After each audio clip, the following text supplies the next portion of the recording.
Hello and welcome once again to one of those glorious times where we get to have a look at the latest Victoria 3 developer diary, dive into it, divulge its secrets, and find out all the juicy little details. But first, as per usual, we're going to be looking at the Twitter teaser, which of course is on Twitter. It's kind of the point of it. And obviously, we're going to be talking about interest groups.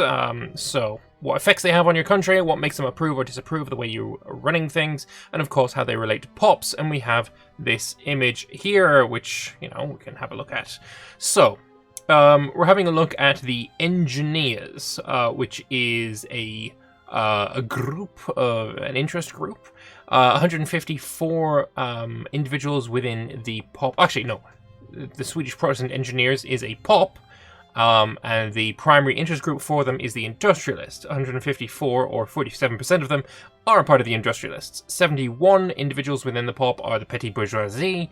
We have 66 of them being the Intelligentsia, 52 are in trade unions, 21 are liking the Church of Sweden, 36 are politically inactive and do not support any interest group, and 933 individuals are disenfranchised dependents that cannot participate in politics.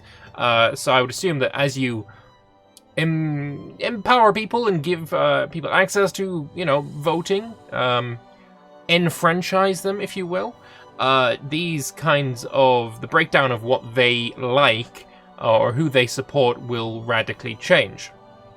So, interesting, every POP type, so in this case, the Swedish Protestant Engineers, they're not all going to be looking at the same interest group. There are going to be breakdowns within it, which is certainly interesting.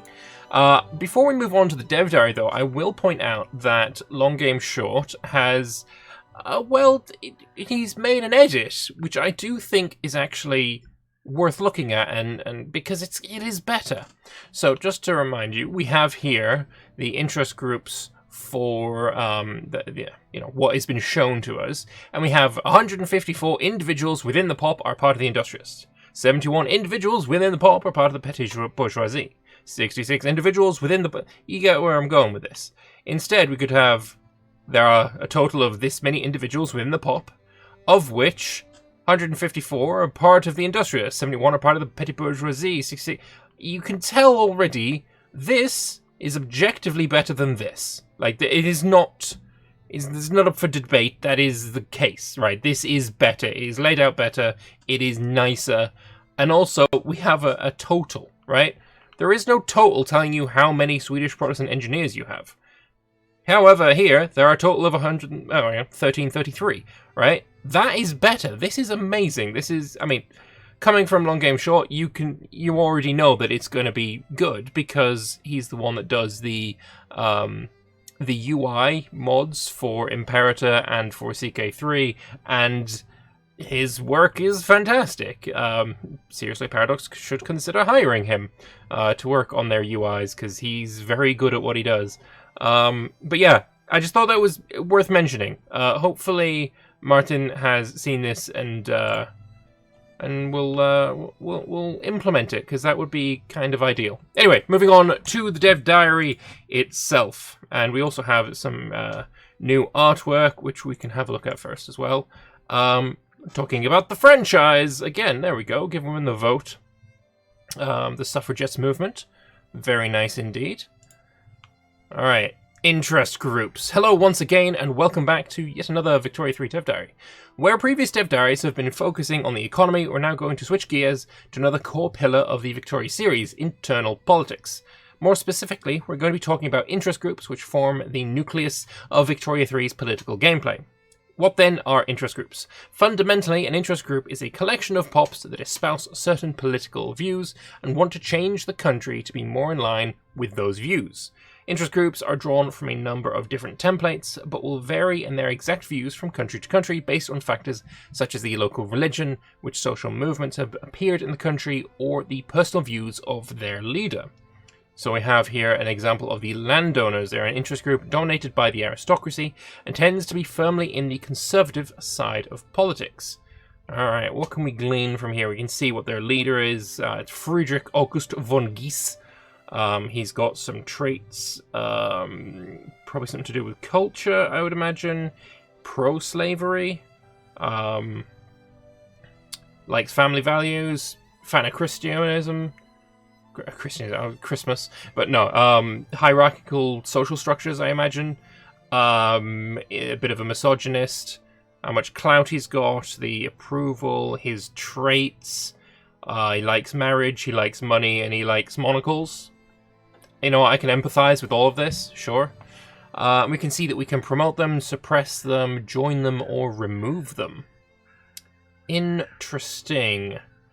You can see that within the landowners, we have many aristocrats and clergymen, I think? Or aristocrats and clergymen. I believe these are pop types, right? These are pop types, not interest groups. I think. We see how much political strength the landowners have? No. I believe that's within it, right? Yeah, I think these are pop types within it. Let me see. Yeah, if you add these two numbers up, it's probably this. Maybe not, actually. It's close enough. It's close enough. Alright, so yeah, these are pop types. They're that are supporting the landowners. That makes sense. There's probably more beneath, which is why that number doesn't add up to these numbers. Alright, okay. And the aristocrats have a lot of political strength. The clergymen don't.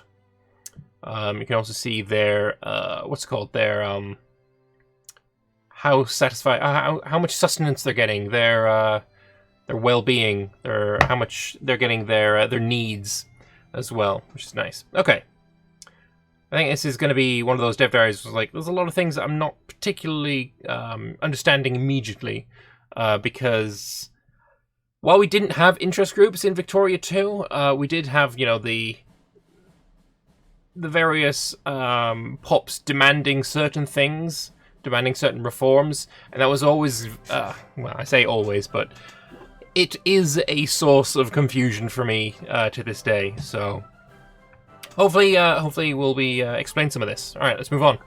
As mentioned, interest groups are fundamentally made up of pops. All individuals in all pops are either members of an interest group or politically inactive, with a ratio in each based on factors such as profession, wealth, literacy, etc. Individuals inside pops contribute political strength to their interest group of choice. So yes, these are pops within the landowners contributing certain amounts of political strength. Also, you can see there, less than double the amount of pops. However, the political strength here is colossally huge in comparison. There's not a whole lot of political strength coming out of the clergy. Alright. With the amount they contribute, again, depending on multiple factors, the main ones being their material wealth and their status and or votes they are offered under the nation's power structure. For example, a single wealthy aristocrat in an oligarchy will provide hundreds or even thousands times the political strength of a poor labourer.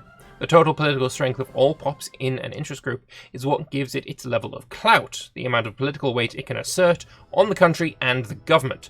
It's important to note that though pops are not unified in which interest group they support, individuals within pops are the ones who decide their interest group. And a pop can potentially have individuals supporting every interest group in the game in different numbers. Yeah, this is what we saw on here, that we have the interest group and there's pops from we have the pop and it's supporting different interest groups, but it will always have like a primary one. All right, lovely. Some pops have no political strength at all. Slaves, I guess. Usually due to being disenfranchised under the nation's laws, such as people of a religion or culture that is discriminated against, or women in countries that haven't instituted women's suffrage. These pops are outside the system, so to speak, unable to demand reform through regular political system of interest groups, and instead having to rely on other methods to put pressure on the government. But we won't focus on those today. So rebellions, I guess, would be the case there. Individual members of POP can support different interest groups or stay out of politics altogether.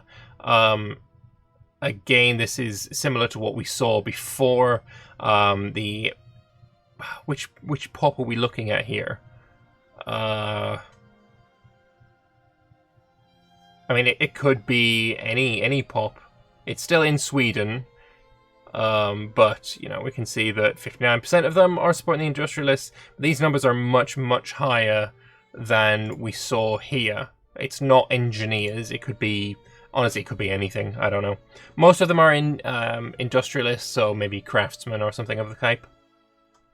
Alright, so again, we've seen all this here already. Is there anything on this side that we've got that's new? I mean, we're looking at a pop, so we're looking at how much growth they're getting, what their literacy is, if they've got radicals or loyalists, how much wealth, standard of living, which is the word I was struggling to find up there. Primary IG. Primary... What's IG? Interest group. Primary interest group is the industrialist. Okay. It's nice that that's there. How much political strength they've got. Alright. And they're in Sphereland. Okay. Status. I don't know what that is yet. But yeah, we can also see a nice image of the map as well. Seeing blue Prussia. We've got these trade... I think these are trade nodes. Or trade paths. We have to see some of the countries around here. Hanover, Denmark, etc, etc. Okay. Okie dokie. Alright. As mentioned above, interest groups have a number of ideologies which determine their views on which laws the country should or should not enact. Different interest groups will have different ideologies. The landowners are significantly more conservative than the trade unions, for example. Shocking, I know. But these are not entirely set in stone. They can change over the course of a game and will vary based on the current leader of the interest group, who comes with his or her own personal ideology and view of the world. Additionally, some interest groups in certain countries have unique ideologies coloured by their religion and culture, such as the Confucian Schools interest group in Qing, China, who unsurprisingly espouse a Confucian ideology. That makes sense. So interest groups will generally favour laws that benefit them in some way. So an ideology here, like pious, disapproves of total separation, neutral towards freedom of conscience, strongly approves of state religion. Okay. So are we going to have one of each, right? Every ideology is going to have a disapproval, a neutral, and an approval. Maybe it's not... It's their stance on... Maybe they won't have a stance on everything, but on the stances that they do have, we'll have these. So on education, it disapproves of public and private schools. It's neutral towards no schools, and it approves of religious schools. How very... Yeah. Probably the opposite for me. No, yeah, whatever. And that would be the Anglican Church interest group. Okay, and then probably equality, and then probably role of women. So, yeah, Anglican Church, misogynistic, doesn't like equality, quite pious.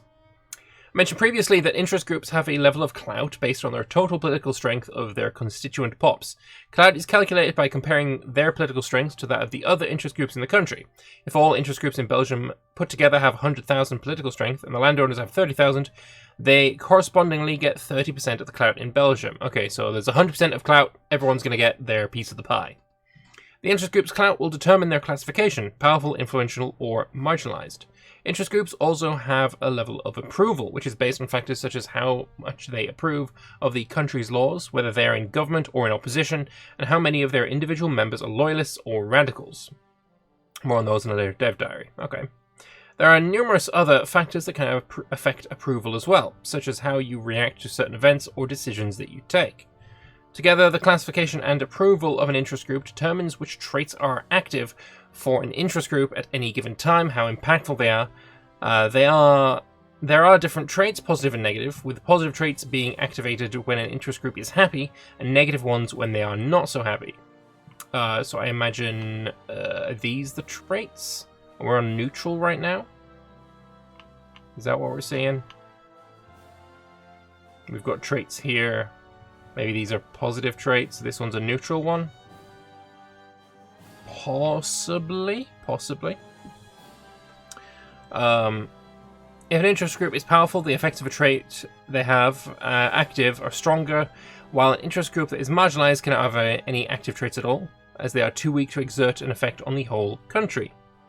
Traits are, of course, not the only way that interest groups can affect a country, and it's even possible for one or several angry interest groups to start a civil war, potentially bring in foreign countries to support them. Wow, okay, that's fair enough. That's very interesting. Civil wars. I mean, it's obvious that civil wars will be a thing. I imagine this is how the American Civil War will begin. We'll have an interest group of slave owners, plantation workers, or plantation owners, I guess. And they will bring in, or they will start a civil war, and maybe they'll try and bring in foreign powers to influence the American Civil War, potentially. I think that's probably how that's going to work, because they did mention that the American Civil War will use systems rather than firing events. So it makes sense. Okay, so we have here the noblesse oblige, which is I imagine that is a trait? That's what we're calling them, right? Yeah, they'll have a trait, the noblesse oblige trait. 20% of the aristocrat's investment pool contribution.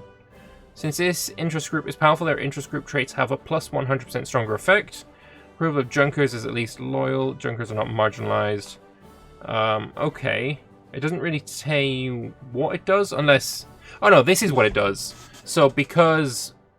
Oh, it's not active. Because the approval of Junkers isn't at least loyal.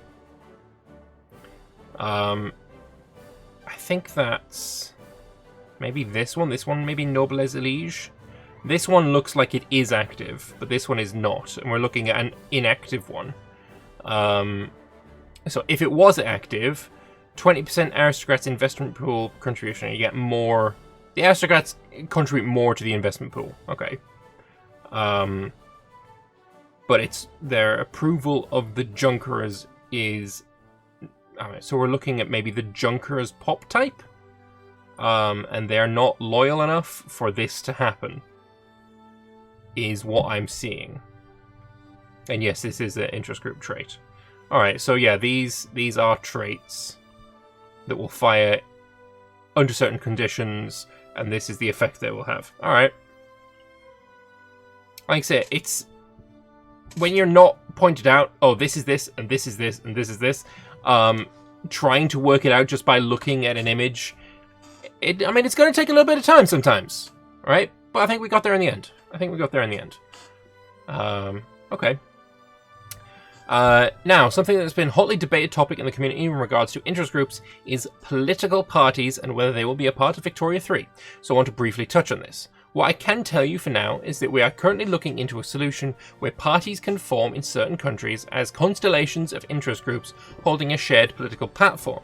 This is something that by no means are fully nailed down at this point though, so don't think this as a 100% firm commitment to how they would function. What I can tell you for sure is that we will come back to this particular topic later.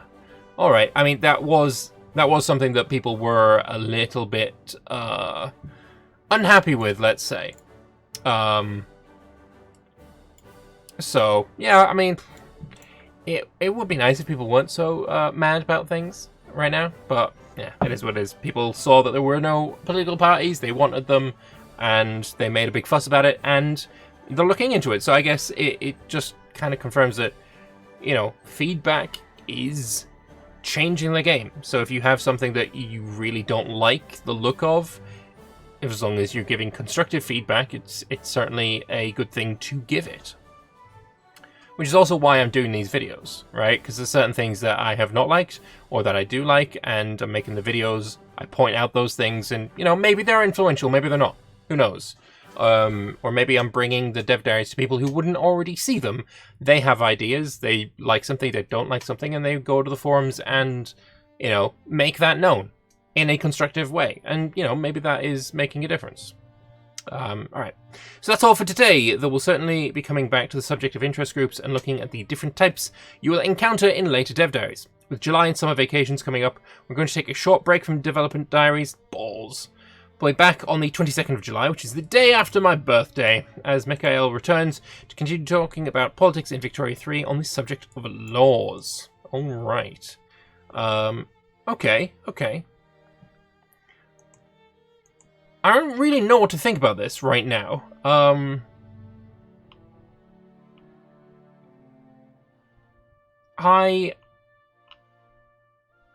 know that in Victoria 2, I'm understanding why my people are pissed off at me is a bit of a struggle. It's a little bit obfuscated. So if this helps kind of smooth that out, you know, you're not gonna get Jacobin rebels without, you know, first seeing, oh, this interest group of Jacobins are annoyed at me.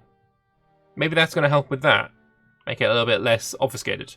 That would be nice. But yeah, seeing a bit more of the political landscape of the game is certainly a good thing. I don't really know what to think about it, though. I think it's going to take a couple more reads through so that I really understand what is going on and what is being said. I suppose that is a failing of the type of video that I'm doing now, is that I'm reading this for the first time out loud to you guys. So I didn't have I'm going to read it through, fully understand every little minutia, every little detail. This is more of a reaction kind of series, maybe. But I think it's a good thing to go through it like this so that I can work things out on the fly and you can see my thought process as I work things out. As I put 2 and 2 together and put the pieces together, you know? I think that is an important step as well. Let's do a refresh, see if there are any developer comments. It does not look like it yet. It does not look like it yet. But I'm sure there will be. And if there are any spectacularly interesting ones, I'm sure I will do an update video as I've done in the past. But if not, then I guess I will see you guys in the next video, where we'll probably be looking at laws. Although if we don't have a dev diary next week, then maybe an update video going over some of the dev comments, maybe looking at the previous dev diaries and trying to put together a decent picture of, you know, everything we know so far might be on the cards. But until then, thank you very much for watching. Please do leave your comments in the comment section below. Let me know what you liked, what you didn't like, and yeah, I'll see you in the next one. Bye bye.